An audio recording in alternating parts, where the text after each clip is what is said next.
नमस्कार, आप सभी का स्वागत है कॉर्पोरेट रडार में। हम बात करेंगे आज भी एक कंपनी के बारे में। रोज बरोज हम बातचीत करते हैं अलग अलग सेक्टर की, अलग अलग कंपनी से, उनकी मैनेजमेंट से, इन एंड आउट के बारे में, और साथ साथ कुछ और जानकारों से भी कि इस कंपनी को लेकर करना क्या चाहिए, रणनीति क्या हो आपकी। आज भी हमारे साथ मैनेजमेंट मौजूद होगी, उनसे भी हम चर्चा करेंगे। लेकिन इससे पहले अभी एक देना बैंक के नंबर्स आए हैं। एक बार पहले आपको नंबर बता दें संक्षेप में, उसके बाद हम बातचीत करते हैं। देना बैंक का जो घाटा है इस तिमाही में 575 करोड़ रुपये आया, जो कि 326 करोड़ रुपये से बढ़कर आया है, जिसकी वजह से शेयर में रिएक्शन भी है। डे लो पर कामकाज कर रहा है। इसके अलावा एनपीए की सिचुएशन भी करीब 14.7% आई है, जो कि 16.2% आई है, जो कि 14.7% से बढ़कर आई है। तो ग्रॉस एनपीए बढ़े हैं, नेट एनपीए करीब 10.6 9.5% से बढ़कर है। तो यहाँ पर भी जो आंकड़ा है वो बढ़ के है। और उसके अलावा जो बाकी आंकड़ों में अगर देखें तो प्रोविजनिंग भी इस तिमाही के अंदर बढ़कर आई है। प्रोविजनिंग बढ़ी, एनआईआई 625 करोड़ से घटकर 450 करोड़ रुपए हुआ। इसके अलावा ग्रॉस एनपीए बढ़े, नेट एनपीए बढ़े और मुनाफा गिरा, जिसका इम्पैक्ट शेयर में है। करीब 4% नीचे अब देना बैंक कामकाज कर रहा है। 45-35, 45-40 के स्तरों पर देना बैंक का शेयर कामकाज करते हुए। ऑन द कॉन्ट्ररी जो बाकी कंपनी नंबर्स हैं उसमें सिंडिकेट बैंक के अच्छे नंबर्स हैं, विजय बैंक के अच्छे नंबर्स हैं, लेकिन देना बैंक जो है इसके उलट नंबर देता हुआ 4.5% नीचे है, दिन के निचले स्तरों पर कामकाज कर रहा है। तो जहाँ पे अच्छे नंबर हैं वहाँ पे तेज रिएक्शन है, जहाँ पे खराब नंबर है मार्केट एक नेगेटिव रिएक्शन स्ट्रांगली दे रहा है। इसमें देना बैंक डे लो पर ही कामकाज करते हुए चलिए। तो रही देना बैंक के नंबर्स की बात। अब बातचीत करते हैं आज की मैनेजमेंट से। हमारे साथ मिस्टर सिद्धांत अग्रवाल हैं, वीपी रूपा एंड कंपनी के। मिस्टर अग्रवाल नमस्कार, स्वागत है कार्यक्रम में। सबसे पहले तो सेक्टर के लिए बहुत सारी डेवलपमेंट्स हैं, कंपटीशन भी हाल फिलहाल में बहुत बड़ा है, चाहे ऑर्गेनाइज प्लेयर्स हो या फिर अनऑर्गेनाइज प्लेयर्स हो। सिचुएशन में जो मार्जिन्स हैं उनको इंटैक्ट रखना काफ़ी मुश्किल है। किस तरह कंपनी कोप अप कर रही है पूरी सिचुएशन में, और कैसे अपने मार्जिन्स को इंटैक्ट ना केवल बल्कि बढ़ा रही है, कैसे कंपनी अभी टैकल कर रही है सिचुएशन को? देखिए, ये सिचुएशन कोई नई नहीं है। कंपटीशन हमेशा से बहुत स्टिफ रहा है होजरी इंडस्ट्री में, लेकिन 50% हमारी इंडस्ट्री अभी भी अंडर पेनिट्रेटेड है, अनब्रांडेड है, अनऑर्गेनाइज्ड है। तो इसलिए स्कोप बहुत है। तो हालांकि कंपनियां कई है इस सेक्टर में, लेकिन सबके लिए ग्रोथ का एक अपॉर्चुनिटी है। जी मिस्टर अग्रवाल, एक चीज़ ये भी है कि कंपनी ने अपने आप को बहुत नए और इनोवेटिव प्रोडक्ट्स के अंदर फोरे करवाया है। जो पहले ट्रेडिशनल प्रोडक्ट्स थे उनसे कंपनी बाहर निकली और साथ साथ कुछ नए प्रोडक्ट लाइन के अंदर उतर रही है। क्या मैं ये कह सकता हूँ कि मैं जिस कंपनी से बातचीत कर रहा हूँ वो कंपनी आने वाले समय में एक फुल रिटेल कंपनी या फुल टेक्सटाइल कंपनी होगी इंस्टेड ऑफ होजरी कंपनी के? देखिए, अभी हमारा फोकस इनरवेयर है, और इनरवेयर के जो सप्लीमेंटिंग प्रोडक्ट्स है जैसे स्लीप वेयर, लाउंज वेयर, ये है। और हमारा लॉन्ग टर्म स्ट्रेटेजी भी इन्हीं प्रोडक्ट्स में रहने का है। हालांकि with in the hosiery industry भी बहुत स्कोप है, जैसे वुमेंस वेयर है। हमने 2 साल पहले सॉफ्टलाइन लेगिंग्स बोल के एक ब्रांड चालू किया लेगिंग्स मार्केट के लिए, वो बहुत अच्छा रिस्पांस दे रहा है। तो हम ऐसी ही नई कैटेगरीज में जाते रहेंगे, बट इनरवेयर सेक्टर से रिलेटेड ही होंगी वो।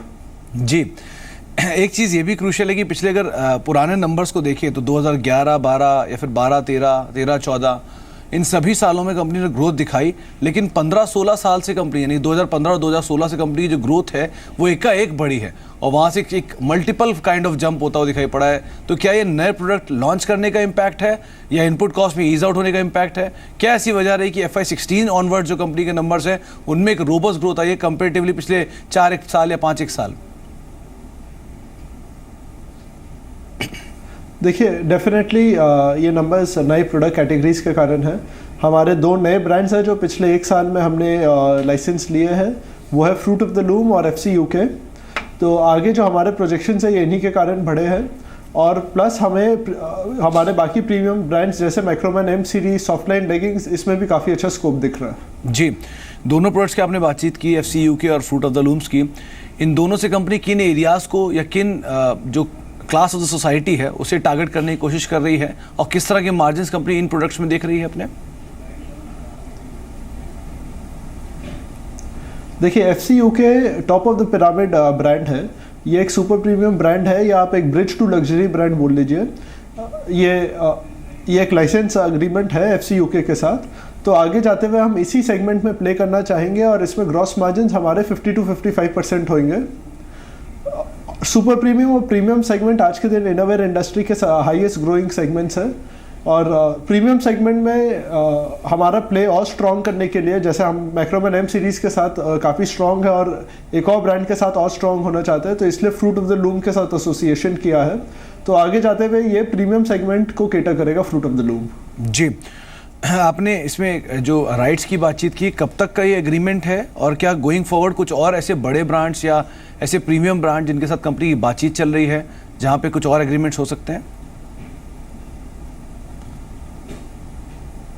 देखिए, ये फ्रेंच कनेक्शन और फ्रूट ऑफ द लूम दोनों के साथ लॉन्ग टर्म एग्रीमेंट्स है और कंपनी रूपा एंड कंपनी एक रोबस्ट कंपनी है, तो हम अलग अलग अपॉर्चुनिटी देखते रहते हैं, लेकिन फिलहाल ऐसे कोई ब्रांड लाइसेंसिंग की चर्चा नहीं हो रही है। जी, कंपनी का जो अगर जोग्राफिकल प्रेजेंस देखें तो मेजरली डोमेस्टिक बिजनेस है और डोमेस्टिक में भी ईस्ट बिजनेस जो कंपनी का काफ़ी ज़्यादा फोकस है, वहाँ पे कंपनी काफ़ी काम कर रही है।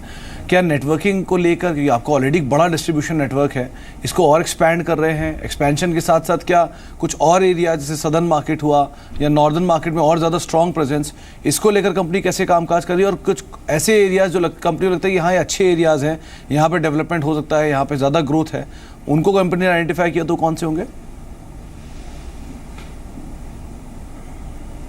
देखिए, हम ईस्ट में, क्योंकि हमारा ओरिजिन ईस्ट से है, तो हम ईस्ट में काफ़ी स्ट्रॉन्ग है, जैसे आपने राइटली कहा। हालांकि नॉर्थ में भी हम one of the largest players हैं। साउथ में जो एक रीजन है वो हम लोग अंडर पेनेट्रेटेड है थोड़े। साउथ में हम लास्ट 2 ईयर से हमने फोकस करना चालू किया है, तो आगे जाते हुए हम साउथ मार्केट से अच्छा ग्रोथ एक्सपेक्ट कर रहे हैं, क्योंकि वो हमारे लिए काफ़ी अंडर पेनेट्रेटेड है। जी, क्या इंटरनेशनल ऑपरेशंस को लेकर भी कंपनी को योजना बना रही है? क्योंकि इंटरनेशनल टाइप्स तो कंपनी कर रही है, तो क्या इंटरनेशनल ऑपरेशंस पे या फर्दर एक्सपोर्ट्स को लेकर कोई फोकस कंपनी का?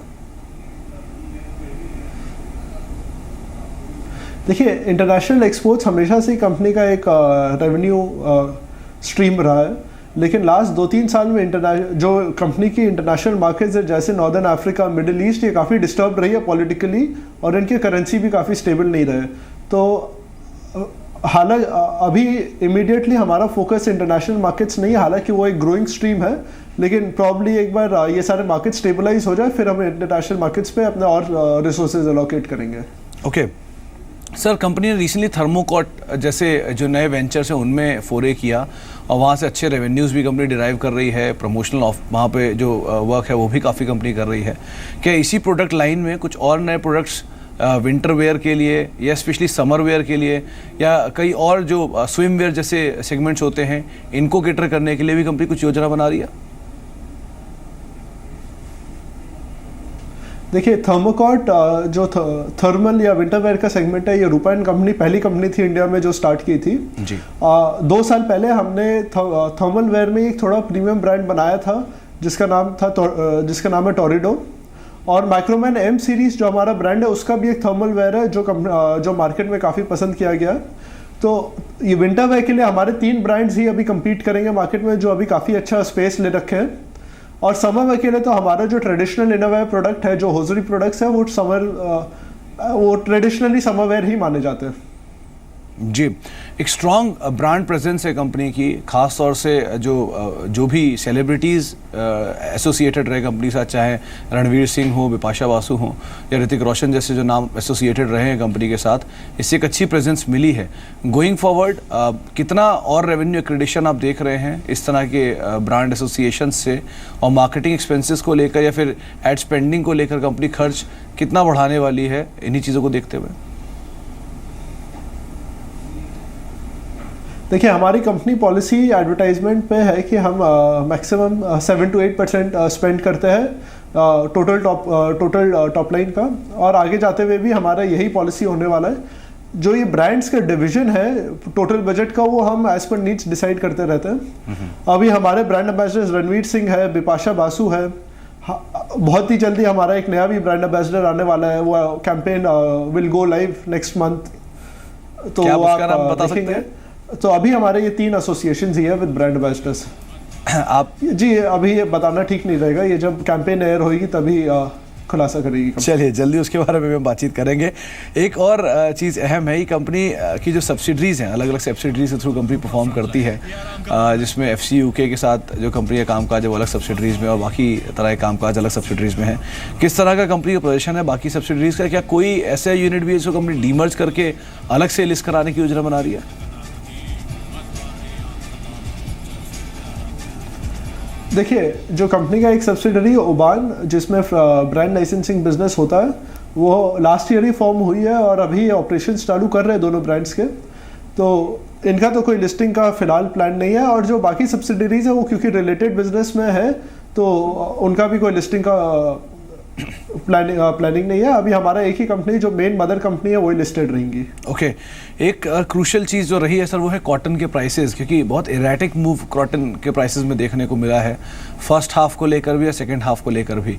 आप कैसे देख रहे हैं और कितना मेजर इम्पैक्ट इन प्राइसेस का कंपनी के प्रोडक्ट्स पे रहा है, और किस तरह से कंपनी इसको मिटिगेट कर रही है? अगर कोई भी तरह का प्राइसेस में अपोजिट ट्रेंड देखने को मिलता है तो कैसे कंपनी उसे मिटिगेट करती है?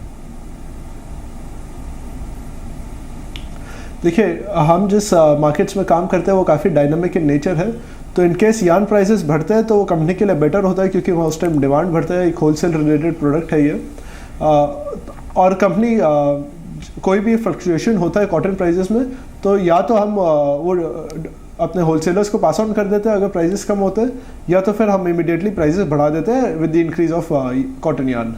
ओके, तो लास्ट क्वार्टर के जो नंबर्स रहे उनमें, या फिर लास्ट क्वार्टर के जो रॉ मटेरियल का इनपुट इम्पैक्ट है वो किस तरह का है? क्या वहाँ पर भी रॉ मटेरियल प्राइसेस में कुछ एक मूव देखने को मिला, अपसर्ज देखने को मिला? और अगर ऐसा हुआ है तो क्या इसे आप फर्दर पास ऑन करेंगे इस क्वार्टर में या अगले क्वार्टर में? देखिए, लास्ट क्वार्टर जितना मेरा ख्याल है कि कॉटन प्राइसेस काफ़ी स्टेबल थे। जो बढ़े हैं या कम हुए वो at the end of the quarter है, तो इतना बड़ा कोई इम्पैक्ट नहीं आता बैलेंस शीट में। ओके, सर कंपनी की जो प्रेजेंट कैपेसिटी है वो कितनी है? कौन कौन से प्लांट्स हैं जो कि कंपनी की अभी फिलहाल कैपेसिटी में ऐड कर रहे हैं, और गोइंग फॉरवर्ड क्या कुछ कैपेसिटीज़ में फर्दर एडिशन की भी कंपनी योजना बना रही है? देखिए, हमारा जो मैन्युफैक्चरिंग मॉडल है वो जॉब वर्क रिलेटेड मॉडल है। तो हम खुद की कैपेसिटीज़ कम डालते हैं और हम जॉब वर्क पे काम ज़्यादा कराते हैं। तो आगे जाते हुए इन द नेक्स्ट 1 और 2 ईयर्स बहुत इंटेंसिव कैपिटल प्लान्स नहीं है मैन्युफैक्चरिंग के लिए। जी, सेक्टर के अंदर अदरवाइज अगर देखें तो काफ़ी इश्यूज रहे हैं, चाहे पॉलिसीज़ को लेकर हों, कॉटन प्राइसेस को लेकर हों, लेबर रिलेटेड लेकर हों। पूरे सेक्टर के रिफॉर्म वाइज अगर देखें तो किस तरह की पॉलिसीज़ की एक्सपेक्टेशन कंपनी की तरफ से है, और क्या कोई ड्यूटी चेंज या स्ट्रक्चर चेंज जो कंपनी एक्सपेक्ट कर रही हो गवर्नमेंट से? देखिए, अभी तो जो ड्यूटी या स्ट्रक्चर चेंज जो सभी एक्सपेक्ट कर रहे हैं वो है जीएसटी। जीएसटी आने के बाद हमारे लिए ये फ़ायदा होएगा कि जो अनऑर्गेनाइज प्लेयर्स 50% है उनके लिए ऑपरेट करना इस एनवायरनमेंट में थोड़ा डिफिकल्ट हो जाएगा। ऑलरेडी हो चुका है काफ़ी डिमोनेटाइजेशन के बाद, आगे जाते हुए और डिफिकल्ट होएगा। तो हमारा इसलिए हम अपना ग्रोथ काफ़ी हाई एक्सपेक्ट कर रहे हैं in the next 2-3 years. Okay, GST को अगर आप फैक्टर इन करके चलें, कितना आप कुछ क्वांटिफाई कर पाएंगे किस तरह का रेवेन्यू एक्रेडिशन कंपनी एक्सपेक्ट कर रही है? क्योंकि बहुत बात जो आप सही कह रहे हैं कि बहुत इंपैक्ट आता है अनऑर्गेनाइज स्पेस से, अगर वो कर्टेल होता है तो किस तरह के वॉल्यूम में ग्रोथ या किस तरह के मार्जिन की पोजीशन कैसे कंपनी देख रही है जीएसटी इंप्लीमेंटेशन, और क्वान्टिफाई कर पाए कितना इम्पैक्ट आएगा? देखिए, अभी कुछ भी कहना स्पेकुलेशन हो जाएगा। पहले तो ये इम्पोर्टेंट है कि जो ड्यूटी स्ट्रक्चर है हम किस स्लैब में फॉल करते हैं वो हमें मालूम पड़े, उसके बाद ही हम कुछ कमेंट कर पाएंगे। ओके, रिसेंटली गवर्नमेंट का बड़ा मूव जो रहा था वो था डीमोनेटाइजेशन, क्योंकि इस पूरे स्पेस में कैश रिलेटेड जो परचेज है वो भी काफ़ी होती है। कितना इम्पैक्ट कंपनी के बिजनेस पर आया, और अगर कोई इम्पैक्ट नहीं आया या जो भी इम्पैक्ट आया तो क्या कंपनी उसे रिज्यूम कर पाई है? सिचुएशन अभी किस तरह की इस पूरे डिमोनेटाइजेशन से मूव के बाद? देखिए, डिमोनेटाइजेशन के बाद इमीडिएटली नेक्स्ट 2-3 वीक्स के लिए ट्रेड पे जो हमारे ट्रेड चैनल्स है उसमें कोई काम नहीं हो रहा था। लेकिन पोस्ट दिसंबर हम वापस से अपने ईयर टू ईयर नंबर्स पे आ गए थे। जी, एक चीज़ जो और क्रूशियल है सर है वो है रूरल इनकम, क्योंकि आपके जो हायर एंड प्रोडक्ट्स को अगर हटा दें तो जिनमें वॉल्यूम आता है वो प्रोडक्ट्स मेजरली रूरल एरिया से कंज्यूम होने वाले एरियाज़ में भी हैं।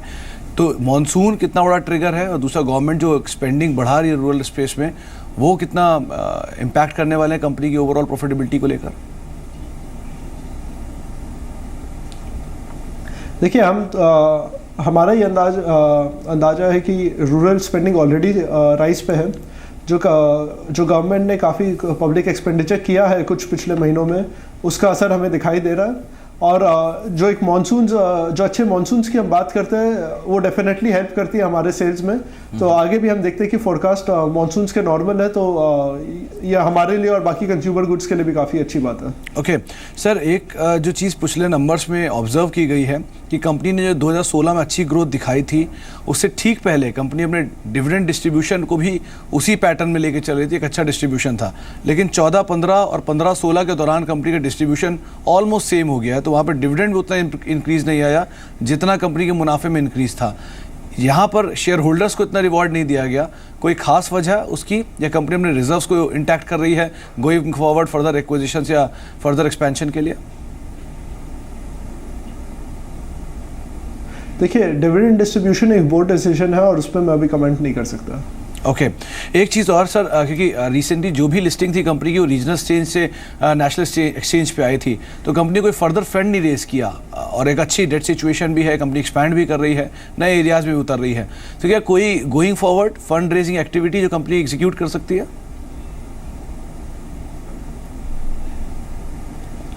देखिए, जैसे मैंने आपको पहले बताया कि हमारे कोई लार्ज कैपिटल एक्सपेंडिचर्स प्लान नहीं है फॉर द नेक्स्ट 2-3 ईयर्स, तो अभी हमारा कोई फंड रेजिंग का प्लान नहीं है।